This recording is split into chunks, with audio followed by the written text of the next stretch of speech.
welcome back to the Underground. This is Interactive Chat, Volume 56. Let's go, baby. Our weekly Solo Man podcast, where we talk about everything, news, reviews, discussions, announcements, trailers, all the things PSVR2 related. My name is AJ. What is up, y'all? Good to see each and every one of you. I hope you're having a wonderful, wonderful week.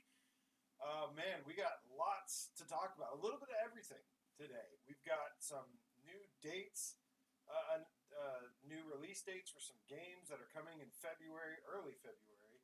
We got a brand new game that was announced. We're going to be traveling back in time to the Titanic with ghosts, aliens, something. We'll find out more shortly. We've got Ultrawings 2 that stealth dropped today. Well, it shadow dropped. Not even developers knew about it. But going to be sharing my first impressions on that. That is a game that I've been jumping up and down about for a while now, and I can't wait to talk about that. Let's see here. Hold on. Audio. Okay. What is up, guys? Sorry, I had the wrong mic. I had the wrong mic selected. I had my headset back. I'm a little rusty. I'm still getting some of the rust off. I don't know if you guys were able to catch any of that, but yeah, let's let's go ahead and get into everything. What is up? This is, of course, Interactive Chat, where I like to interact with you guys. What is up, Silver Nexus? What's up, man? Blue Drew, the Underground Game Cat Elite Name Squad in the house. This one. Aceville in the house tonight, gracing us with his awesome presence. What up, Ace? Give me a fist bump. Give me a fist bump, baby. MRI Gamer, thank you for letting me know. Chill Robots, hello. All of yous. Basically, if I messed up the beginning, we've got announcements, release dates, trailers to look at, and we've got not only Ultrawings 2 that dropped today, but D-Day Enhanced also released, and I'm going to tell you all about how it surprised me. So can't wait to talk about that, as well as some other news and discussions. What is up? A Dizzle in the Hizzle, Unruly Cat, Welsh Boy UK. Thank you all. Dan Kiefer for being here. Looper says, do you have any thoughts on Car Mechanic Simulator? Yes, I do have some thoughts. I don't care, and I don't want to play it. No, that's mean. That's really mean. I know. I'm sorry. I try to be a nice guy, but I'm just not always able to.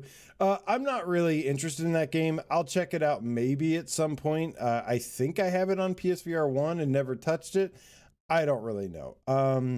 These days, there's a lot of games. You know, PSVR2 has about 170 games. There's over 150 games on the platform, and to be honest with you, to me, there's only like 30. I mean, I say only, but there's like 30 to 40 like games that like really are worth playing, that you really should be playing. That's a lot of games. But that also leaves another 100 games where it's like, yeah, look. It may be bad, it may be good, it doesn't matter. It's just not for me, and I like sticking with what I like these days because my time is limited, my time is precious, just like all of yours is. And you know, I don't really have any interest in Car Mechanic Simulator, unfortunately. Maybe we'll see. Welsh Boy says, Ultrawings 1 was my first WoW game for me. I liked Ultrawings 1 a lot. But let me tell you, if you liked Ultrawings 1, you're gonna love Ultrawings 2. All right, guys. But we got a lot to talk about today, and let's go ahead and kick things off. Cheers.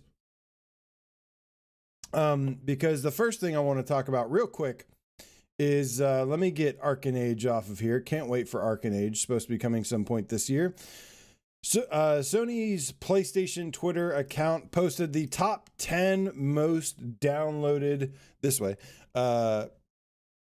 PSVR2 games of 2023. And I got to be honest here, I was a little surprised. There was definitely some stuff in here that caught my attention. So let's break it down real quick. I'm going to mainly just go through the US Canada side for now. Maybe if something on the EU side sticks out. They got Moss Book 2 in there. So good job, EU, for supporting really good games. Moss Book 2 is phenomenal, and I cannot recommend it enough. It's a top 10 PSVR2 game from for me. But at number 10, Pistol Whip made the list. And this is the one that probably shocked me the most, because Pistol Whip has never been a part of the top 10 downloads. Fantastic game. I like the game a lot. Doesn't have a lot of staying power, but it's really fun while it lasts. And most of you are familiar with that. But this one was a big surprise because I have never, ever, I think even in the PSVR 1 days, seen Pistol Whip in the top 10 downloads list. And so for it to just kind of sneak up here, that was a bit surprising. But good job, Pistol Whip, Cloudhead Games. Good for you guys, because I honestly thought that was always a game that really didn't get enough attention. And it was nice to see. Next, we've got Swordsman. My dudes, release the Kraken. Dude, Swordsman, no pun intended, but it continues to slay. I mean, Sin Studio has really knocked it out of the park. Good for them.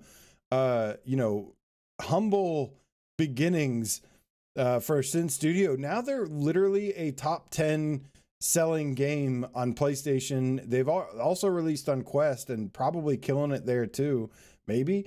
But wow, good for them, competing with, there's a lot of competition. So really, really good for them. And that's very community driven. So it just shows you that maybe not always the biggest talk of the town. I mean, it does get a lot of mentions and stuff, but maybe not always the biggest talk of the town, center of attention, necessarily means that it's, a result of its sales. But wow, really good stuff here. The Dark Pictures Switchback VR, nice little comeback story for them with their graphics update. So well deserved. Glad they recovered from that because their launch was a disaster. The Walking Dead Saints and Sinners Chapter 2 Retribution. I mean, again, a VR benchmark title. Both games, Walking Dead Saints and Sinners 1 and 2, are absolute must plays in my opinion. I did my last episode, talking about how they made around $100 million in profits, which is really good, or at least I think profits. I don't know if it was all profit, but send me some money, Walking Dead Saints and Sinners. Give me some money. Next, we got Job Simulator, which of course always continues to dominate. Horizon Call the Mountain is another one that surprised me. This is at 1, 2, 3, 4. This is at number 5.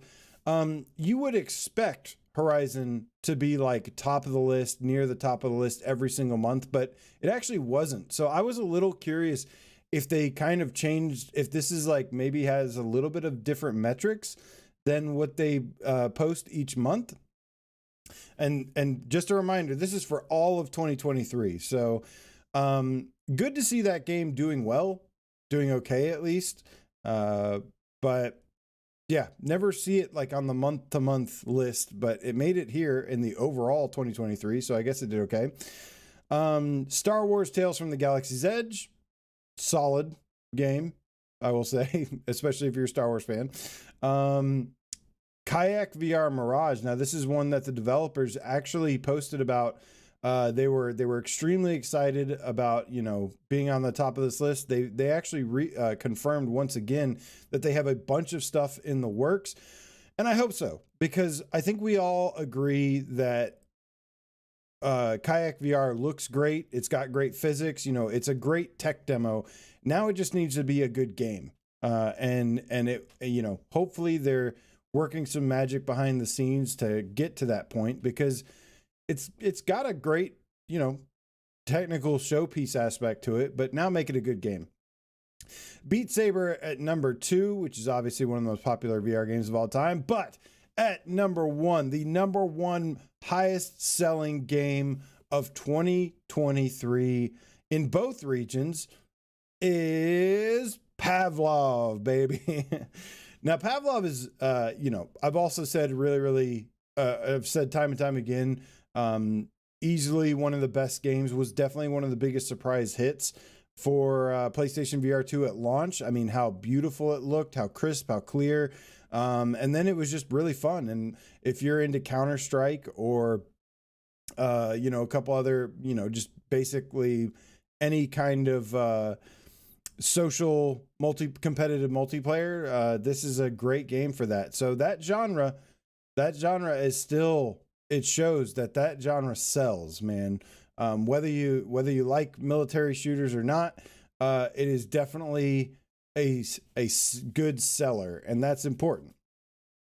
So congratulations to Pavlov, congratulations to all the top 10, and shout out to a lot of other games that were, a lot of other games that are very deserving of being on this list, but aren't here on the overall 2023. So it was cool to see this.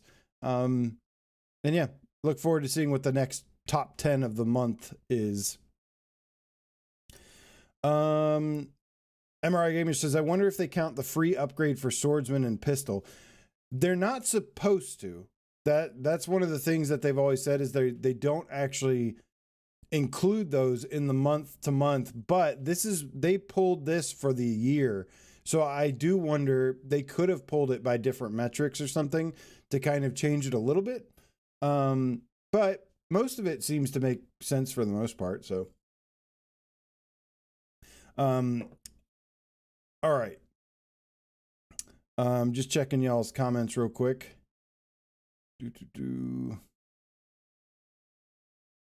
All right, we got a donation from Nihilist Ryan, my metal feline friend. Thank you so much, man, for the donation. Says, my metal brother. That's right. Always cranking the metal super loud.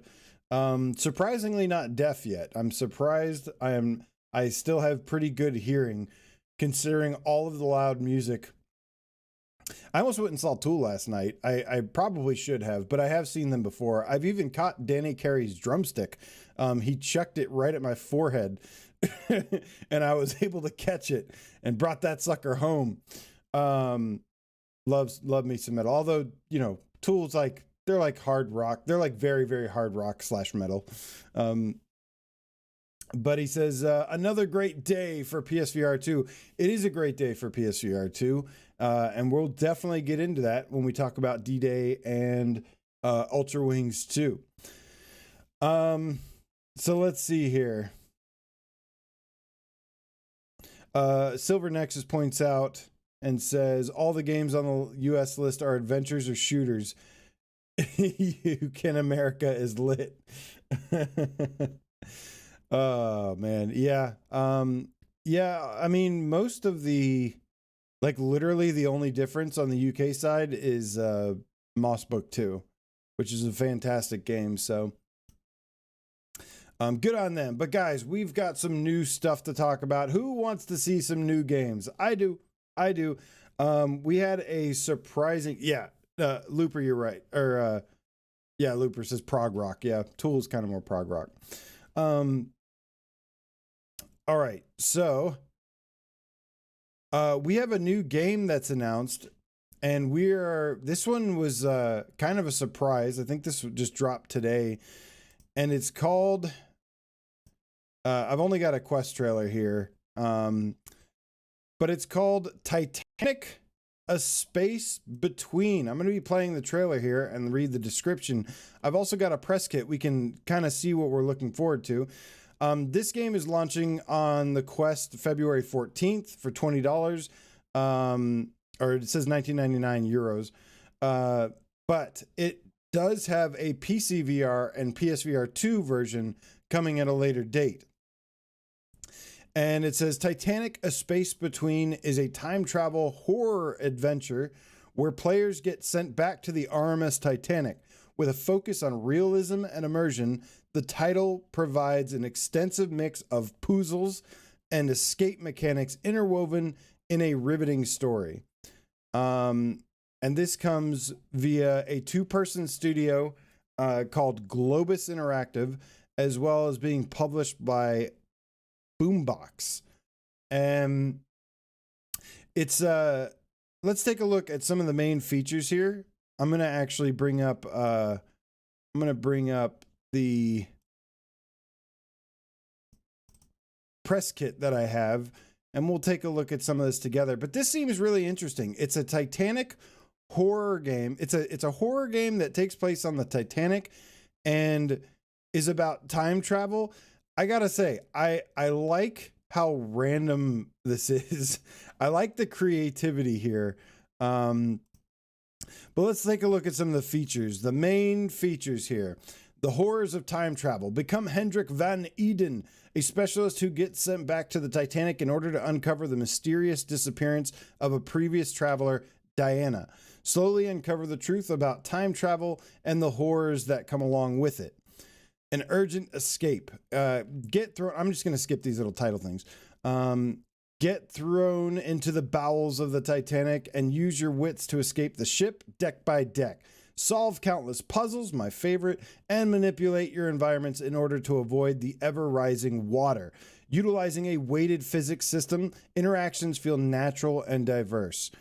Experience the Titanic in all of her glory, utilizing top-level lighting and water systems. Through countless optimization and tricks, we've achieved a high-fidelity experience on the quest that draws parallels to PSVR experiences. And it just goes on to say that it's an immersive, story-driven thing, that it's got great graphics. So this one is very, very interesting.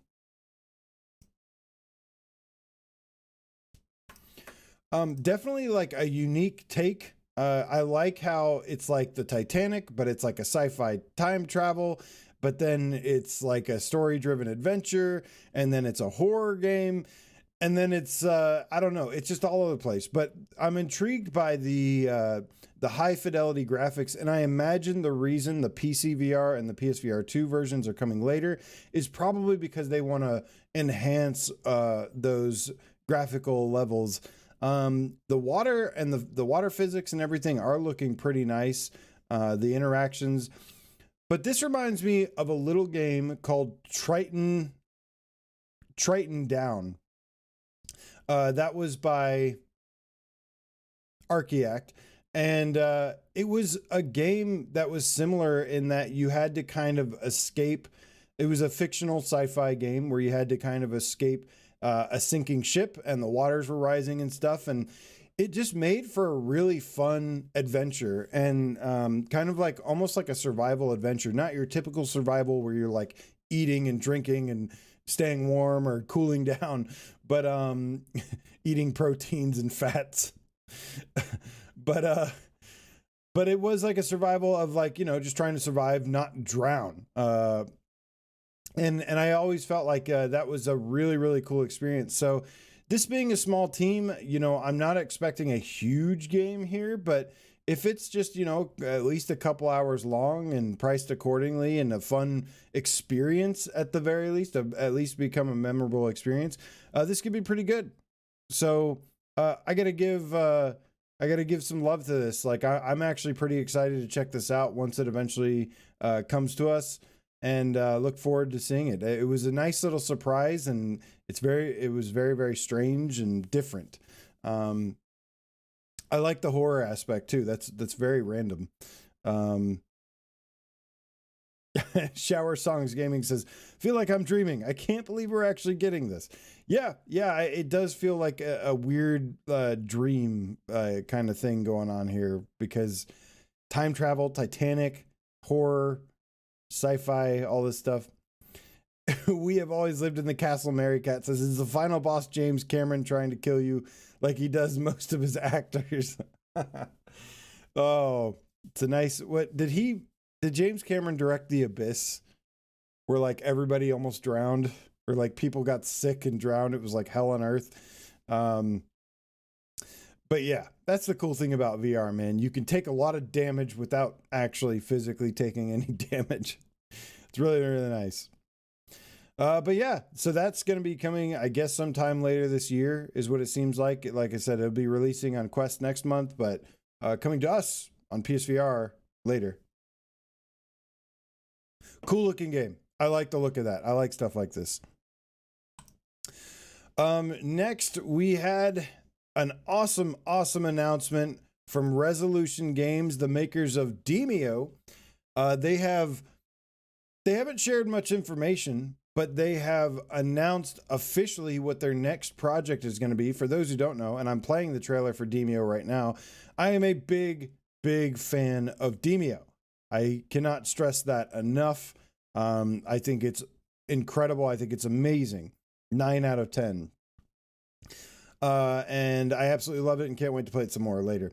But Resolution Games have announced that they are officially working. This comes via their Twitter. We can pull up the browser again.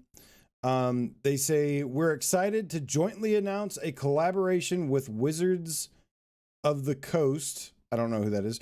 To create the world's first officially licensed VR game set in the Dungeons and Dragons universe.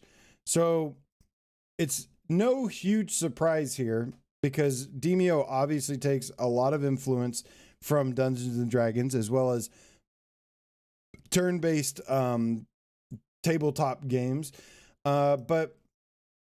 But I absolutely love Demeo. I think they nailed this game. It's probably their best game. I can't think of all their titles off the top of my head, but I feel like this was easily their best game. Like I said, to me, it's like a 9 out of 10. And it had some D&D elements, obviously. So really excited. Obviously, they've just announced it. They haven't shared what platforms it is. Now, that is a disclaimer here. They haven't actually announced the platforms. They haven't even shown a screenshot or gameplay. Everything I'm showing right here is just Demeo, which you should absolutely go and buy at very least when next time it's on sale. But they haven't shown any other information yet. So it's possible that it may not come to PSVR2, but they've brought a good amount of stuff to PSVR2 so far. They brought Demeo, they enhanced the shit out of it too. It looks really good on the Quest, but it looks way better and feels way better on the PSVR2. So they didn't just port it over, but they enhanced it, which was really nice. So they care a lot about what they're doing over there. They're a good company. And dude, an official Dungeons and Dragons game. And I gotta tell you, I have never played real Dungeons and Dragons, but there's been this kind of renaissance with it where I don't know. I guess it's because it's been kind of integrated into different types of games, modern games. But yeah, unfortunately, I've never gotten to experience like real D&D myself. The closest I just haven't. I really want to. Every time I try, I don't know, the timing's not right or something. But eventually, one of these days, I'm going to play a real game of D&D. And if you imagine, it could be pretty sweet in VR with all the things that you can do, actually being able to transport yourself into these worlds, not just have to use your imagination, which I'm fine with, but to actually fit, like, take you into a virtual world of where you're role playing these things and stories and campaigns and stuff could be really, really cool. But really great news there.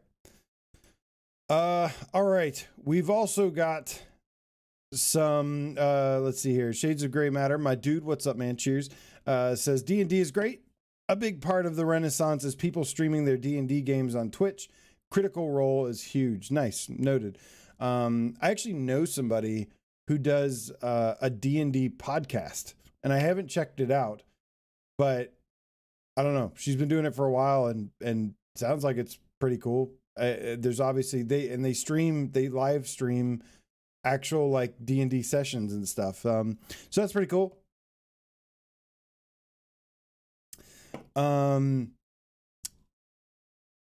Alex says Wizards of the Coast made Pokemon, right? I have no idea. Wizards of the Coast, makers of Magic the Gathering? Yeah, I don't know, guys. Your guess is as good as mine. I didn't research a lot into who that is, but obviously they're an established, they're pretty established in this space, so probably a pretty big deal in terms of who Resolution Games could collaborate with on this. I was thinking the same thing too, Mary Cat. I was thinking Stranger Things got it back out of the something as well. Yeah. Stranger Things definitely brought it back a little bit too. I would imagine. All right, guys. So it's time to shift. That is it for the announcements that we have. Brand new announcements. But we do have some release dates. So in just a few weeks, let's see here. In about 2 weeks, we're going to start getting hit with some games already dropping, and 2 games in particular that seem very, very interesting to me. Ones that I'm very interested in, and the first one is called Mixture. Now, I've said it before, and I'll say it again. I love platformers. I love 3D platformers, and I love stuff like Moss. I love like Astro, which I'm sure plenty of you do as well. An exiled knight, and this is another little and the alchemist, each with their own unique skill set. Together they collaborate into both the 3D in combat platforming situations space, as well as where traversing you play as the land this, of this character named alchemy, Moss, overcoming different and you go sets on of kind challenges. of an adventure where you're basically controlling melee 2 warrior characters. You're playing in first controlled by person, the analog but you're stick also and controlling this little buttons. character here. She can dash, glide in the air, of all and the has a 3D range of side platformers, the slashes, platformers stabs, coming and out right combos. now, this With one new actually exciting kind of has my progression-based attention the attacks most. I think it might throughout go the under the game. radar for plenty of people. And the other character is an alchemist who crafts and... Oh, sorry about the video audio. Damn it, man. So sorry about that. But yeah, I'm a big fan of 3D platformers is what I was saying. And apologies for that, man. I'm a little rusty here coming back from a long break, and I tried to throw the show together as fast as possible. I was still kind of late, so appreciate you guys, man. Thanks for letting me know. But what I was basically saying is, of all the 3D platformers coming out, I think this one, not only because it's coming out very, very soon, but this one kind of has my attention the most, just because it mixes platforming, hack and slash, gameplay like that. There's also it's going to be pretty interactive because you're also playing in first person while you're controlling this third person character. So I really, really like... I really like the art style of this, the look of this. It's got this kind of more dark nature to it, and it seems pretty cool. So I don't know if this is out on other platforms, and if anybody has played it or knows anything about it. It seems like it's releasing simultaneously on all platforms, but this is coming February 6th. So in 2 weeks, not next week, but the week after next, we will be getting this February 6th. And I really can't wait to check this one out. Like I said, I like the art style. I like what they're going for here, and it looks pretty cool. But that's not the only game coming out that week, because 2 days later, that's going to be on what? I'm guessing a Tuesday. Yeah, that's going to be Tuesday the 6th, Tuesday, February 6th. But then on Thursday, February 8th, we have yet another game. We're getting 2 games. 2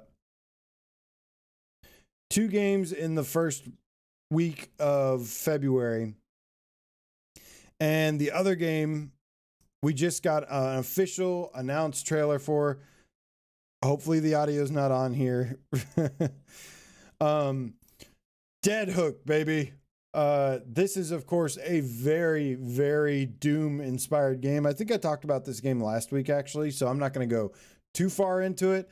But what I'm very happy about is that we got a new trailer here that has some new gameplay, new look at the graphics, after it's been updated, because the only footage I had before was like some early Quest footage. And this is looking much, much better, much more polished and everything. Now, I'm not expecting, the world's most amazing graphics here, but I'm hoping that the gameplay delivers, because ever since Microsoft bought Bethesda, the likelihood of us getting another official Doom game in VR is slim to none. But I am very looking forward to this. There's some good news here. I think they said that this game is confirmed running at 120 frames per second native. So should be really, really nice and clear and crisp, and no reprojection. So with this art style, you know, if it can, you know, like I said, it doesn't have like the most amazing looking graphics, but if it's running 120 frames per second native, that's going to be really nice. Also, as a good omen, now I haven't played it yet, and even if I did, it's under embargo, but I have received review keys for this. So I think I literally just got it today. So we know that sending out review keys is always a good sign. So again, I hadn't played it yet. I obviously couldn't share any impressions if I did, but happy to report that we do have review keys. So I'm going to be checking this out very, very soon, and I can't wait to tell you all about it when I can. But like I said, when developers give review keys, that's usually a good sign. Dead Hook. Wes has played this over at Virtual Strangers, my good buddy over there. He says it's pretty cool. He likes the movement system a lot, and says it's pretty fun. So that's, you know, he's talking about, I think, the PC or Quest version, whatever version is out right now. So I'm really, really looking forward to this one because I need more visceral destruction. GC13, the Diet Pepsi Cat in the house tonight. Hello, good to see you. Thank you for coming. Also, Salvador, what is up, my dude? But yeah, looking really, really forward to this. All right, guys. So, there's something I gotta pull up here. I'm gonna pull something up because I want to get the exact quote. Before we get into D-Day and Ultrawings 2 impressions, there is something I want to address, and I know we're sick of talking about stuff like this, but I do want to talk about this just momentarily because people were asking certain questions that I think I might have the answer to, and so I'd like to bring it up. Let me find real quick where. Okay. Rec Room, the free-to-play social game that was on PSVR1, that was like on several different platforms. The developers have basically confirmed that they're not going to be bringing it to PSVR2. Gribbly, one of the Rec Room devs, says no current plans to bring PSVR or bring Rec Room to PSVR2. We've looked into it. It's a non-trivial port, and we haven't found a way to make it make economic sense. In an ideal world, we would love to bring Rec Room to PSVR2, but we can't justify the cost based on the numbers. Sucks, I know, but that's the truth. So this, of course, sparked a lot of course, doom and gloom from random people for some reason. A lot of doom and gloom, a lot of Sony's not supporting blah blah blah, and then but the one question that I noticed that caught my attention was people were saying, well, it's coming to the Apple headset. It's coming to the Apple headset, which is, I think, like $3,500, and it's like there's no install base there. Why are you doing that? Well, let me answer this question for you, my friends, because I think I have the answer. Because Apple got Apple money that they can give to Rec Room to bring it to the Apple headset. Sony ain't giving them any money probably, and they're like, well, you know, we probably are going to lose money here. It's going to be a lot of work. It's just not worth our time. But that is the main answer that I think people are missing here, is that Apple is likely giving them money while Sony is probably not. And we know that Sony is a bit of a mess right now. They're going through a lot of changes.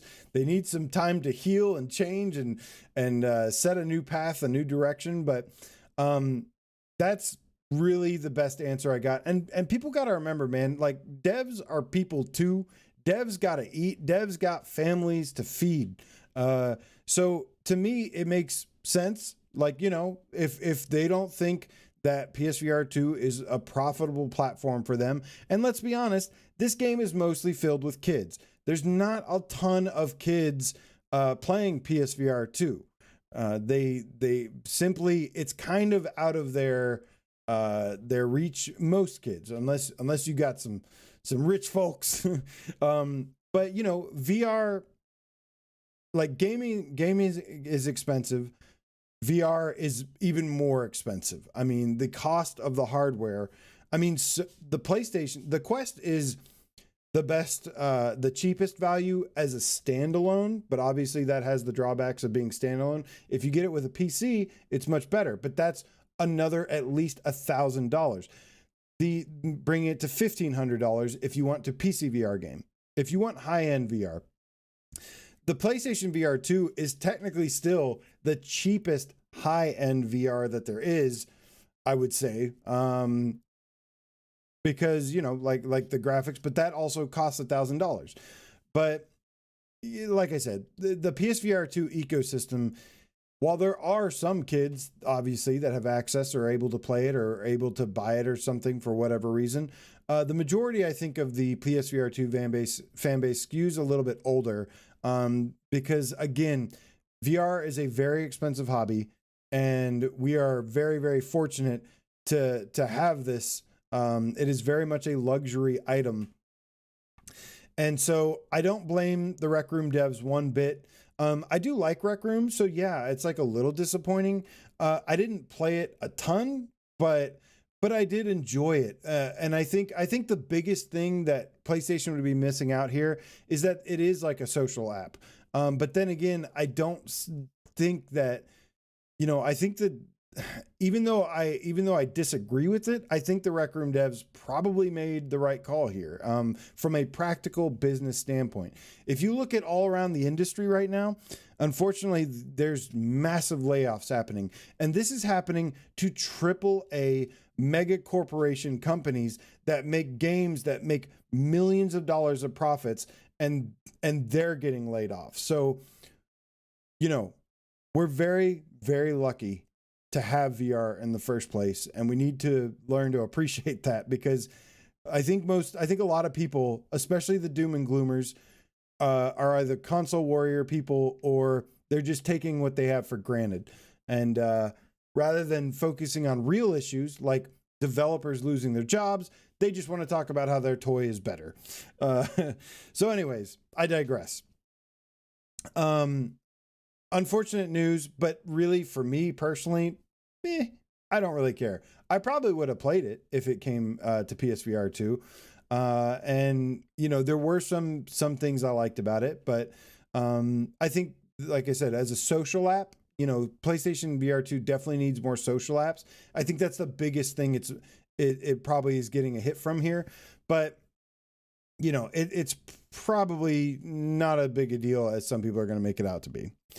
But, you know, any little piece of bad news, of course, you know, brings in the dog piling and whatever. But yeah, unfortunate. But I'm not surprised that Sony's not giving them money to bring it, and also not surprised that Apple has the money to lend. A lot of these companies, you know, I don't think a lot of people realize that, you know, Sony is not really the most profitable company. They don't have as much money as Microsoft. They don't have as much money as Apple. These people have or as much money as Facebook. They're really battling up against monster behemoth corporations here. So, but anyways, I just want to share my 2 cents on that. Now it is time to get to the new releases of the week. What up, Kill Artist? Good to see you, man. But Alex says VR isn't really that expensive of a hobby. My bike cost $1,000 and I can only use it for like 6 months a year. My surfboard was like, bro, that's expensive stuff right there. $400 for a plank of wood that you can stand on the water. That's expensive. I don't know. I mean, I guess you got more money than all of us, but that's expensive. $400. Not everybody, dude. People are hardly able to get a PS5, or an expensive gaming PC. Like, this stuff is expensive. I I just upgraded my PC, and I make pretty good money, and I could barely afford to do so, barely. And I had to go cheaper. I didn't even get the PC I wanted. I just got the only one I could afford. All right, but anyways, what up, Duck Alert Beats? But all right, so yeah, GC13 points out this is the one thing I will miss about Rec Room was she says last time I was in Rec Room was for a Game Cat meetup. I shot AJ with a Nerf gun. That sounds about right. Creeper Betty took care of us with great content. Yeah, that's the biggest thing I'll miss about Rec Room is just like I said, it wasn't necessarily the games that were in it. It was the spending New Year's Eve with you guys, or, you know, doing developer interviews in there and stuff. You know, that was like really some of my best experiences with that game. But it does have some good games and content as well. All right, so it is time to talk about the 2 new releases of this week, and the first one I'm going to talk about is D-Day Enhanced. And let me tell you guys, this game surprised me a bit. Now, this is literally just hours before the show, and this is a first impressions. This is not a full review. I have not played enough of this to have a full review, but I sank some decent time into it today to kind of get some first impressions and capture some gameplay to show you guys what it looks like. Now, as somebody who played the original Honor and Duty D-Day Arcade Edition, you know, at the time, it was the first multiplayer shooter on PSVR2. We were blown away by it being 5v5. And because most, honestly, for those who don't know, a lot of the early VR games, they were all like oftentimes 1v1. And we had this issue. Be happy you don't have this issue anymore, where like developers struggled to make games with multiplayer that was more than 1v1, and we couldn't figure out why. You know, obviously I don't know. I still can't explain to this day. Well, then there's a little studio that comes out of nowhere called Strange Game Studios that delivered unto us a 5v5 multiplayer shooter, and the core fundamental mechanics of it and everything were awesome. But obviously, being a solo man dev team, you know, the game, it didn't have it wasn't very polished. It didn't have like tons of content, but it was fun. It was like a fun arcade shooter. Now, as somebody as somebody that I read somebody's comments, as AJ trying to be a boss fight. As somebody that played Honor and Duty and Honor and Duty D-Day, I always enjoyed those games, but I was never really the only thing that really impressed me was the fact that it was a functioning 5v5, which later then became a 32 multiplayer game. Now you've got Honor and Duty, or I'm sorry, D-Day Enhanced Edition, which is 64 player combat, which is insane. Like most flat games, non-VR games, there's not. Well, I guess maybe these days that's a little bit different now, but most games are like 10v10, 5v5, something like that. This has 64 players. And what's really cool about this is that the game will detect how many players you have. Right now, you can see, I think we had about 20 people playing. This was just earlier today, so it's not filling the full 64 person lobby, but it was still filling it up with 20 people, and that's a lot. That is plenty to have a good fun time with lots of other people.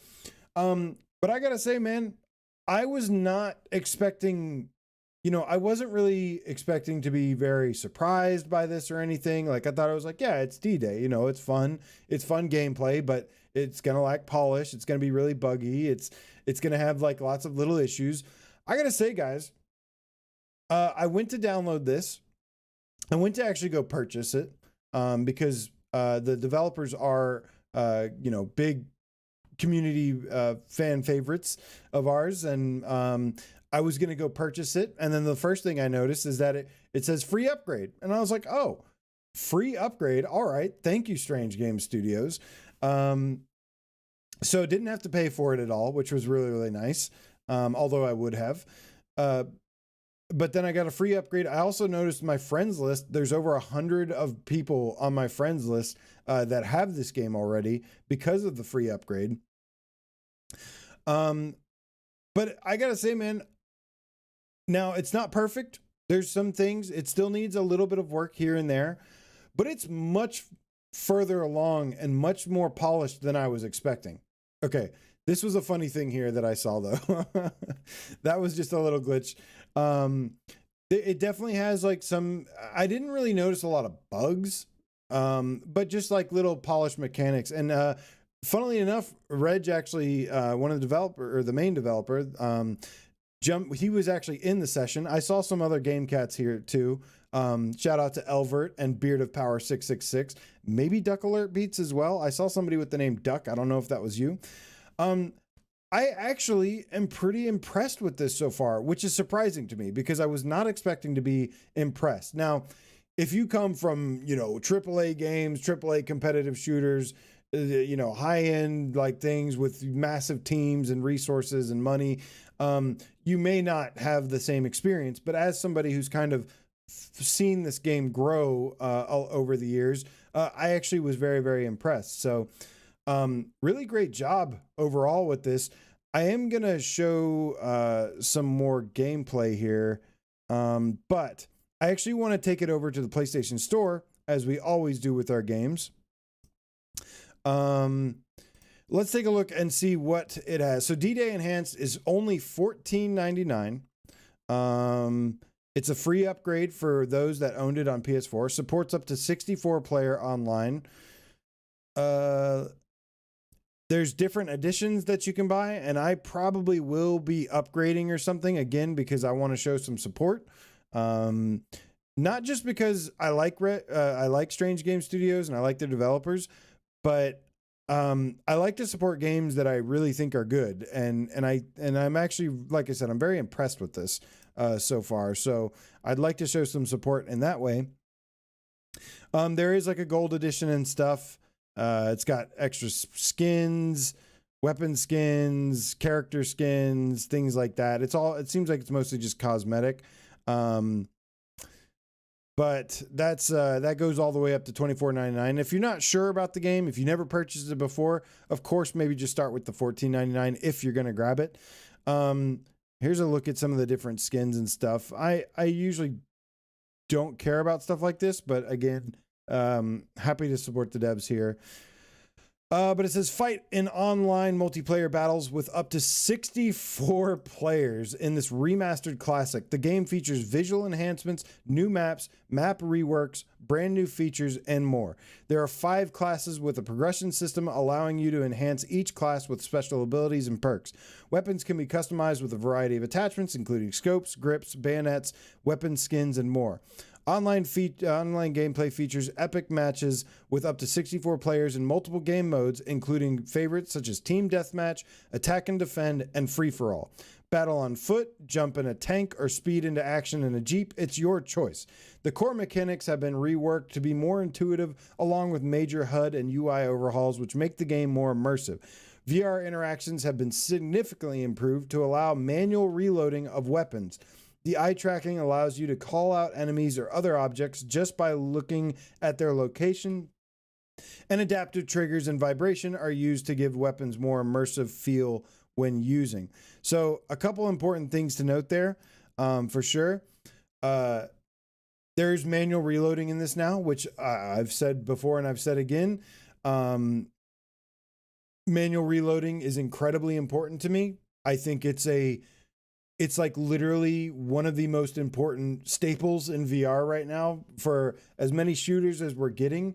It really, really does help with the immersion, the fun for me. I think it's super important. They also mention that, I don't know how many people know, but this game has vehicles. Now, I didn't get a chance to play with the vehicles yet, but I look forward to trying it. I did shoot somebody that was running in a vehicle. One of the other impressive enhancements from, to this prior to the original games, are some of these new features. It has a nice progression system where you can, you get rewards, you rank up for getting kills, kill streaks, things like that. And then there's different weapons you can buy as you level up. You can access more weapons. You can purchase more weapons in battle. And there's attachments for them. There's different classes that you can unlock, like a medic, engineer, things like that. Definitely takes a lot of stuff from the Battlefield series. And then, yeah, what were some of the other things they mentioned here? I didn't play the attack and defend mode. I did play team deathmatch, and I did play free for all. It was pretty chaotic in some parts. There were a couple parts where, like, it seemed like, especially in free for all, where like if you'd spawn, you'd be spawning like kind of in the middle of chaos, and you'd sometimes like spawn right in front of somebody or something. And but for the most part, it was actually pretty smooth. It wasn't too bad. I love how when they kill you, it says their name and then it says hi. Yeah, and then there's the eye tracking for enemy callouts. There's definitely like, there's some verticality to this game. And that's the one thing I was going to mention. So these maps are not the same as they used to be. The old maps were kind of like smaller. And if they were bigger, they were okay. There was nothing like really super special about them, I thought, like in D-Day. I was really, really impressed. Now, some of the people that Strange Game Studios hired on actually did a lot of work of kind of redesigning some of these levels. And I really thought the level design is really, really improved. It feels a lot more polished overall in design and feel. And like I said, there's a couple things that I think it can still, have some work done to it. But this is, honestly, I played the first beta, and it was rough. Like when I played the very, very first beta, this is why having betas is important. And luckily, Strange Games was able to do this. But I played the first beta, and it was like cool. It was like a cool proof of concept, similar to like Arcade Edition was, the original game. But this feels way more further along and way more polished than I was expecting, with features and things like that. You can see here, I'm looking at the different classes. I'm looking at the different guns. I got a long way to go. There's all these, there's a weapon unlock tree that I'm looking at here. I was really, really impressed with this. So, if you had this game before, make sure you go check this out and know what you're getting. It does have some things that need to be, some work that needs to be done. As you can see, my hand is sticking through the gun right here, which I don't recall that happening when I was but actually while we were playing, the developers were in there with us, and they did mention that they just got some new hand models and stuff, but they haven't been like adjusted yet. So that was literally probably my biggest complaint from my first impressions, was like the hand models, the way the hand placement of them. But they said that, that'll probably be fixed sometime in the near future, I imagine. But I was really, really impressed with overall. I can't say that enough, man. So, but yeah, man, good job to Strange Games out there. Oh, you're in the chat. Hey, good to see you guys, man. Yeah, good job. Like I said, unfortunately, I can be brutally honest, and it can make developers not like me and friends not like me and stuff.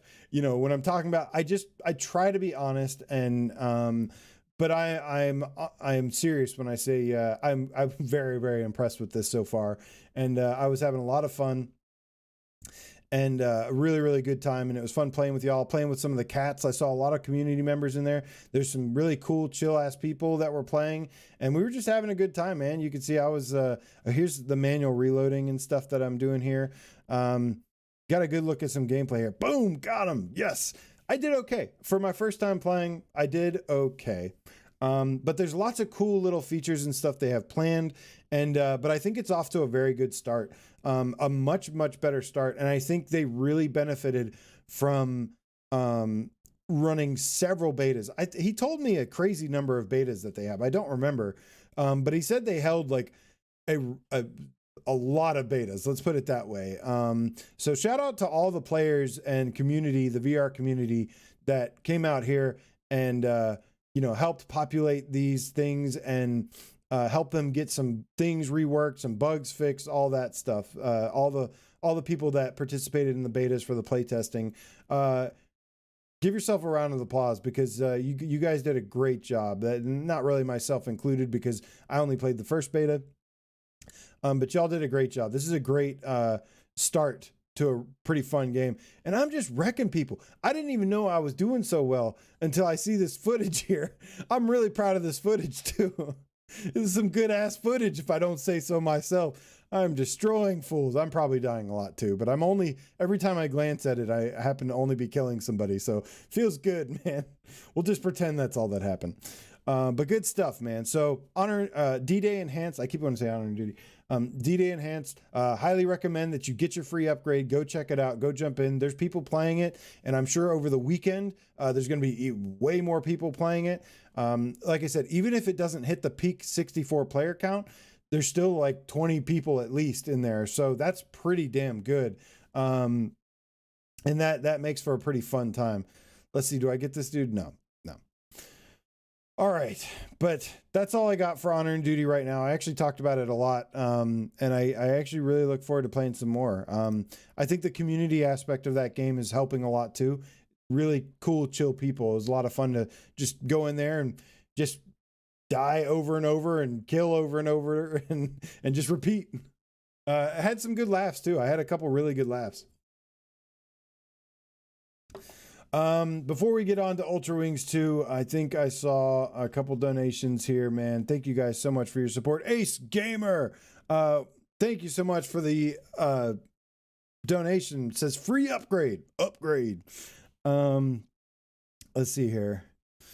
And thank you, Strange Games, for being in the chat and helping answer questions that I have no idea the answer to. 28 versions of the beta. Jesus. Well, hey, I mean, it obviously paid off. If you had 28 betas, good on you, man. I know a couple other games that could have used a beta. Dead Ringer, with the donation, thank you so much, man. Says D-Day Enhanced needs aim support. Yeah, man, I did enjoy it. Thank you. Keep it up, man. Keep it up. Let's see here. I want to see what you guys else you guys got to say. And I will say I did have one funny moment. Shout out to Beard of Power 666, who had my number when we were playing, man. And I remember there was one moment where I was like kind of stalking somebody and like hunting them, and I think I got them, or no, they got away, and then I started like tracking them, and then I hear and some footsteps, and I look up, and he just shoots me in the face with some, like, I don't know what that was. It was like a hand cannon or a shotgun. I don't know what it was, but it scared the living hell out of me. There's also headset rumble in there too, I think. So when you when you get shot and stuff, you get a little rumble. Magnum Gaming, thank you so much for the donation. Has a public service announcement for everybody. Breaking news. Says Green Hell is super sharp now, almost like Red Matter levels, plus they added more replay value with new roguelike modes. Interesting. Very, very interesting. I had played Green Hell after the update, and it was clear and stuff, but it wasn't like enhanced looking. It wasn't like super impressive still. It was just clean. It was better. But then also they had the frame rate issue. So I've been wanting a reason to jump back into Green Hell, especially with that survival mode. I find the survival mode a lot of fun. I like to just wander around and explore in that. So I would like to go and revisit that and see what Magnum Gaming's fuss is all about here. A new roguelike mode in Green Hell? On PSVR2? When did this happen, Magnum? Let's see here. Yeah, I don't know. I gotta kind of see this for myself. But thanks for the heads up though, and for the donation. I appreciate you. All right, guys. So now there's more than the survival mode. Yeah, I know there's a couple other modes here. All right, guys. Now for the main headline of the evening, which was probably not supposed to be a headline, but it happened anyway, so we're gonna make it a headline. Ultrawings 2 is finally here. I'm gonna be playing some gameplay if you want to see some from over here. Ultrawings 2, guys. This is a game that I did a preview video playing on the Quest several months ago. I think it was actually in late 2022. And I kept saying, like, you know, keep your eyes on this game. Keep an ear out for this game when it comes out. And we've been kind of following it. I've been mentioning it on some shows here and there. I've been mentioning it countless times, actually, because I really, really enjoyed my time with it on the Quest 2, but I had to stop there because there's a lot of content in this game, and I really wanted to save the rest for PSVR 2. And it's here. It's finally here. And it was a huge surprise, so much of a surprise that the developers didn't even know it was dropping today. Listen, calm down. Sony's a train wreck right now. And let's just laugh at the situation, okay? We don't need to be angry. We don't need to be mad. I'm sure the developers are a little pissed, but listen, Sony needs some time to get their shit together. They're kind of a mess. But no, I got to check this out for the first time today. Can confirm a couple things here. Oh, I did a barrel roll. Confirmed you can do barrel rolls. I did that just for you guys. This game did release too early, and like Piotrek F says here,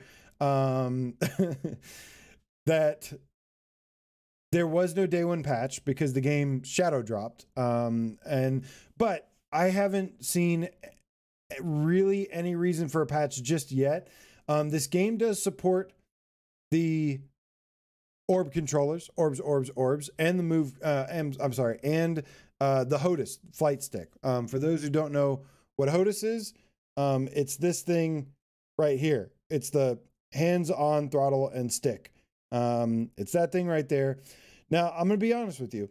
I, just like the first game, I actually very much prefer the hands in this game, the orbs, using the orbs. Just like I preferred using the moves on the original game. And I know that probably sounds crazy, but I didn't have any tracking issues when playing it. So this game, you guys, is awesome on the PSVR2. It is awesome. I think it's only $20, which is crazy because there is a staggering amount of content here. I think within my first hour, I got like 5% through the game. But guys, this game is an awesome mixture of flight sim and arcade game, arcade flight game, flight sim game, just like before. But this game is very much enhanced from the original game, and it makes some massive improvements. And one of those improvements, of course, the regular flight sim gameplay is amazing. But one of those things that I think a lot of people are going to really like about the sequel is that now it introduces a combat mode. There is shooting in here. And this port, despite it missing a day one patch, this port so far has been very good. Graphically, it doesn't have the highest resolution ever. It's not like a 4K looking game. The resolution could be a slight bit higher. It's definitely not blurry or anything. But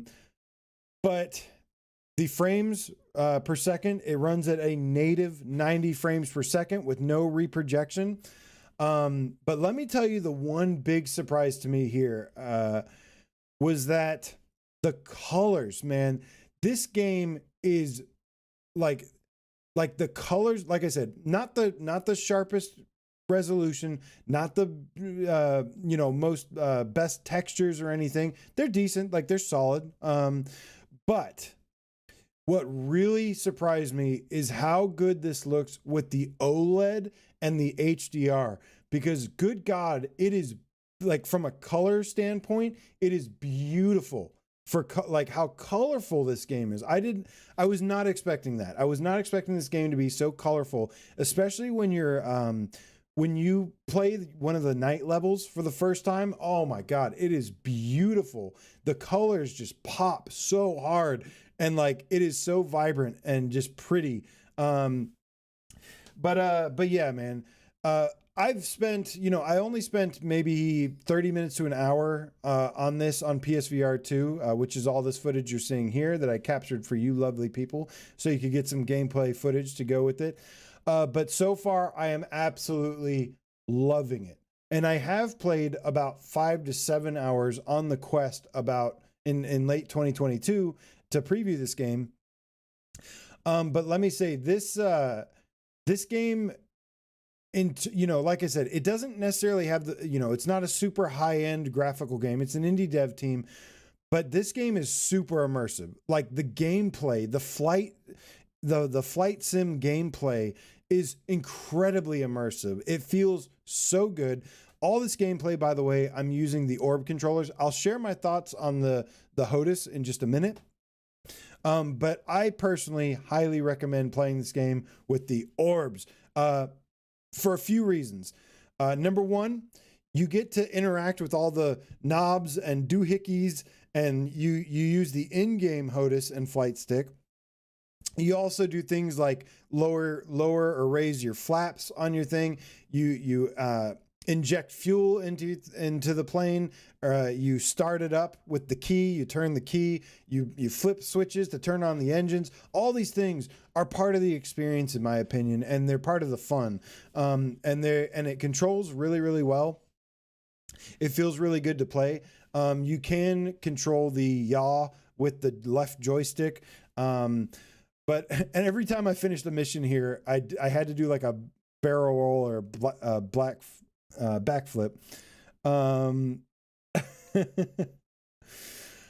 Oh, whoa. But there's a bunch of content here. Let me do a price check on this game real quick. It's hard to even believe if this game is only $20.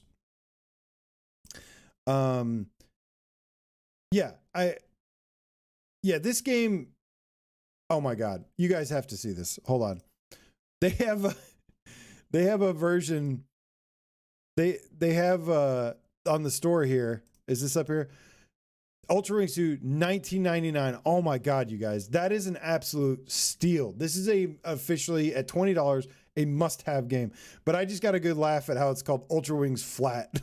The first game, they have the flat version, and they actually called it Flat. That's hilarious. I totally forgot about that. That's good. $20, guys. Amazing amount of content. Super colorful, super fun and immersive to play. Tons of modes. You start out getting a license for each plane. And then it makes you do a license test for each. Then you unlock missions. When you do the missions, it changes for each vehicle. There's some planes that just have go through the hoops. This one that you see right here, I've got the guns. Oh, and by the way, adaptive trigger support. So when I'm shooting here, I am getting adaptive triggers for extra immersion. There's also really good haptics, which is really, really nice.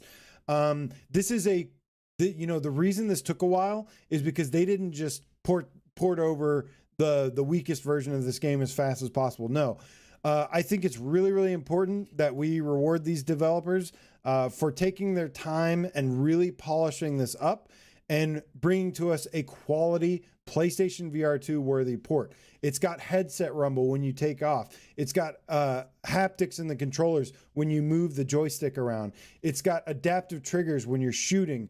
And then, of course, here's some of the new content that if you've played the original Ultrawings was like 5 islands or something, 4 islands. And each level, it was a similar structure where each level had kind of like, it had like just a set, like a variety of missions. This one actually introduces some combat here. This one, you're going through the rings. There's some drones that come out of nowhere and you got to destroy them. There's also levels with ground enemies. So it's funny, as you start out, you're practicing. There's just like these like farming equipment, like you just practice like shooting some like tractors or something. And the voiceover and the dialogue in this game is actually pretty cool too. I think this game it's super charming. It has some really good script and dialogue where it's like, I got a nice little, it's telling me what I'm supposed to be doing. It's structured really nicely to kind of like ease you into things and not let you. It really helps you. Really helps keep you. Really helps from keeping you from getting overwhelmed. It really like just goes slow and nice and eases you into everything. It makes you do training first, then it does missions, then it starts to introduce the combat and do some of the ops, and then you can kind of just bounce around and go at your own pace. But it does limit you in certain ways so that you don't get too ahead of yourself. You do earn currency in this, and you use that currency to buy either new planes or you can buy new islands. And I don't know, I might show it here at some point. But they have all the islands. Let's see if I look through the menus at all. Here's Ring Rush, Drone Chase. There's the license test. Those are some of the different planes. See, each area you go to, you can change your vehicle and it will do different things. Here's a look at let's see, what am I going to look at here? Okay, the store. So here's a look at some of the different planes that we have here. They all are pretty different. They control differently. This, I think I'm about to purchase this one. So yeah, I purchased this, what is it called? I didn't see what this one was called. But this one is a little bit different. As you see, it's not just a regular plane. It's kind of it almost feels like I don't know, like almost like a glider or something. But it has like a different kind of cockpit where it's more out in the open. It's more exposed. And as a result of that, there's different missions that they can do, like, it's the Phoenix is what it's called. And I'm just going to be doing the license test. But this one, like while the first plane that I had was doing like going through rings, doing like attacking drones, destroying targets, this one was different in that it actually has like a pistol in the cockpit that you pick up and you can use to fire at balloons. So you're steering with one hand and then you're firing at balloons with others. These types of modes, they keep going for a while. You have like, it keeps going for a long while. So there's good depth here. There's good variety. There's tons of content. There's different islands. There's different variety, like I said. And there's just lots of stuff to keep it fresh, and it's super fun. And yeah, man, I cannot recommend this game enough. Even if there's supposed to be a day one patch that didn't drop yet, I haven't noticed anything really that big with it so far. But guys, I am happy to report that from my first impressions, Ultrawings 2 is an absolute must buy. This is a super nice change up from all the different horror games and shooters that we usually get, or puzzle games. This is something completely different. And I think people are going to really like how colorful it is, how fun it is. You know, it's something that it just seems like a lot of people could really enjoy. And I cannot recommend this enough. It is crazy to me that this game is only $20. I didn't even request a review key for this. I just went and bought it right away because I was so excited. Here you can see this is what the advantage of using the orb controllers is. You get to like turn all these knobs and do hickeys and stuff, and it teaches you right away how to what you're supposed to be doing. So the one thing I can always say is just remember to put down your landing gear. The landing gear, don't forget the landing gear. So before we wrap it up here, let me just touch on a couple things real quick. Number one, the HOTAS support. So it does support the HOTAS. I had to get it to work. I didn't experiment with it long because I didn't have a ton of time before the show today. But to get it to work, I basically just booted up the game and had the HOTAS plugged in. I had my orb controllers turned off. And rather than, you know, reaching out, interacting, or using a laser pointer, whatever it has, selecting things you do by just, it's like gaze based. So you'll select things by just looking at them and then pressing a button to interact with it. It is nice and stable using the HOTAS, but I still prefer, even though it's a little bit more stable, I still prefer the in-game HOTAS in terms of just the extra immersive features and things like that.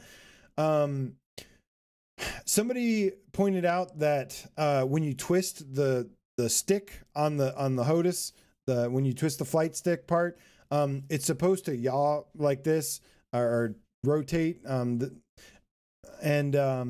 doesn't work with that part.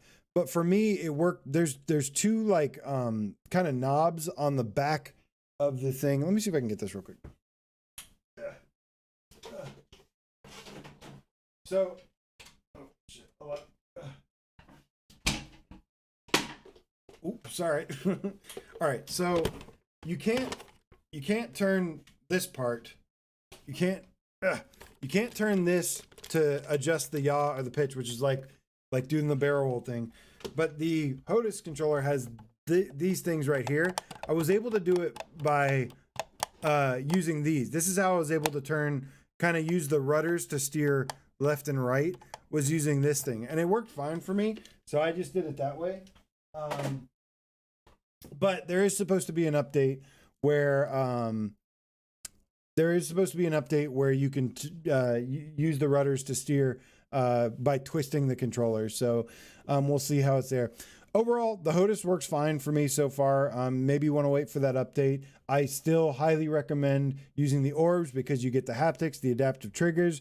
You get, it's got the in-game stuff that is really fun to interact with. When you're using the HOTAS in the vehicle, it's gazed based to, like, you just look at what you want to interact with, like mostly for the knobs and buttons and switches. But then there are buttons, obviously, when you use the throttle on the HOTAS, it moves the throttle in game. When you move the joystick, it moves the joystick in game. There is a little button for the flaps that you can press on the controller that will lower and raise the flaps a little bit. But yeah, it's pretty good. But overall, I am absolutely loving this game. It is absolutely worth the wait for me. I've waited so long for this game. If I sound really excited and happy, it is because I've waited a very long time to play this on PSVR2, and I'm really, really excited. This is a really high quality, underrated game, I feel, and it is easily the best flight sim that we have on PSVR2. I think, what is the other? We only have, I think the competition is only Project Wingman, and we don't talk about that. So yeah, it may not have much competition, but that doesn't take away from how freaking good this game is. It is awesome. The last thing I want to touch base on is the multiplayer. This game has a multiplayer dogfighting mode. And so I played it only a couple hours after it launched. So there weren't a lot of people in there. In fact, there was only one person when I started a multiplayer game. But I gotta say, I was actually surprised that the multiplayer was pretty fun. It's good dogfighting. Like, man, yeah, like I don't think I've ever played a multiplayer VR dogfighting game. Well, no, never mind. What am I talking about? Star Wars Squadrons. At least on PSVR 2. But the multiplayer mode, even though I was going up against one person, which I got the best of him. No, he was good though. We were kind of just having fun and playing. Dude, look. Oh, see, you can't see what this is like, but in the headset, this is absolutely gorgeous. The colors, the color palette, the lighting effects that they did, the way that the lights and stuff come on in there, you can kind of see it from the flat screen footage here. You can kind of see what I'm talking about with how much it pops with the HDR and OLED. You can just imagine. It is so colorful, so beautiful. Man, you cannot try it. You have to try this, man. But yeah, the last thing, like I said, I want to touch base on before I get distracted by this amazing use of color here. is that the multiplayer is pretty solid. So overall, $20, man. A huge game for $20. And it is so far very, very immersive. It has good use of the PSVR2 features, 90 frames per second native, headset rumble, adaptive triggers, haptic feedback, moves, orb controllers, and HOTAS support. This is the full package, man. So cannot recommend this game enough. And you guys need to go check it out. It is super awesome. And at $20, you get such a good price, a good value for it. Loving it so far. Can't wait to do this and do more missions, challenges, dog fighting. The ops. I didn't even talk about the ops mode, but the ops are basically like every time you go to a new island and stuff, or it's kind of like the story campaign ish. There is kind of like a story campaign kind of thing you can follow where you do these ops and you take on like either, you get into dogfights or you take out like ground units, and it gets pretty chaotic and fun. So super cool stuff there. But yeah, man, guys, I think that is about it for now. But wow. Surprisingly, really two pretty awesome releases this week. I'm really, really excited about this. This is what I love about, the VR scene is, a lot of the high profile stuff, sometimes it's great. A lot of the times it's not, or has rocky launches and stuff, but there's always little games like this that come out of nowhere, that just give you tons of content and tons of quality and tons of fun. And between playing this and D-Day, I'm in a really good mood. I'm in a really good mood after playing both these games today. So I'm really excited to jump back in, dive deeper, play the shit out of them way more. But yeah, man, that is it for today, guys. Next week, there's going to be some interesting things. Next week, we've got a major update coming to Zenith. Oh, now you can see the gun. I'm not flying here, but this is the balloon pop mode. With the little gun, you shake the gun to reload it once it runs out. Again, haptic triggers, haptics and adaptive triggers. But good shit, man. But yeah, next week, Zenith is going to have one major update that's going to be an important one that might actually decide the fate of their game and company. So keep an eye on that. I'm really looking forward to seeing what that's all about. And then, the week after that, we've got, like we covered earlier, we've got Mixture and Dead Hook coming, which I'm really excited. Like I said, I've already got a key for Dead Hook, so I can't wait to see it. Scobie Man says, is this episode 99.5? Yeah, so I will be seeing you guys again on Saturday. Going to be doing the 100th episode of Saturday Night Live Streams, and it's going to be a PSVR 1 Saturday Night Live Stream. So just get all your PSVR 1 games down. I'm going to be doing 8 again. But yeah, Saturday Night Live Streams is back in full force. Had a lot of fun last week, so appreciate everybody who came and hung out and watched, made picks, and just had fun as always, man. And you guys are awesome. I will see you guys again on Saturday or catch us in the Discord. Like to thank these lovely people that support me on Patreon, patreon.com/PSVR Underground. Big thank you to all of you for coming and hanging out tonight. And everybody who donated, man, I appreciate you. Thank you to the mods as well. If you guys need some lenses for your PSVR2, you can go to VR-rock.com and use the code AJPSVR and get a discount on some lenses. I highly, highly recommend them. I use them every single session. That also goes for, I think, any accessories on the VR Rock site. So if you also own another headset like a Quest or something, need some lenses, it does work for that as well, I think. So you get yourself a discount, save you some monies. But guys, It is time to get out of here. God, look at this though. Look at this this is an amazing use of color here. And this is me flying around, popping balloons with this gameplay. Super fun, man. Super fun. This was the Phoenix that I unlocked that I said is more open, and yeah, like such a good time, man. Well, you guys, you have a wonderful night. Thank you so much. You rock. And as always, let's go ahead and get out of here and cue the Astrobot. And I'll see you guys on Saturday. Y'all take it easy. Have a wonderful rest of the night, and I'll see you again soon. Peace out. Cue the Astro and the metals. Silver Nexus, thank you so much, man. It says starting 2024 with fun. Yes, sir. Also, Bulletstorm got an update, but I haven't seen what that is yet. Ace Gamer, the Game Cat. No, you rock. No, you rock. Melkaya, the Soul Reaving Game Cat. Good to see you, homie. Thank you, man. Bad Robo says, do they ship lenses to Poland? They're probably based out of Poland. I don't know. But they're good.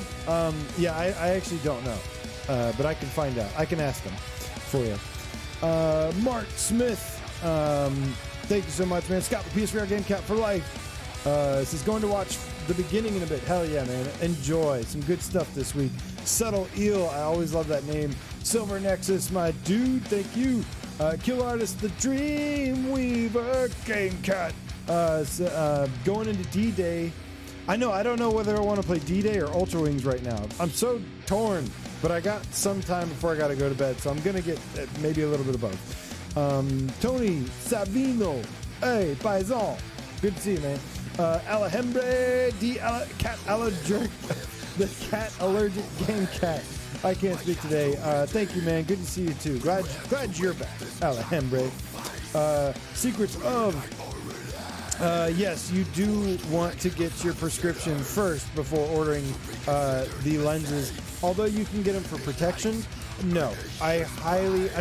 You should get some lenses to protect your lenses, but I highly recommend, if you can, just hold off, get your eyes checked, get your prescription, and then go get the lenses.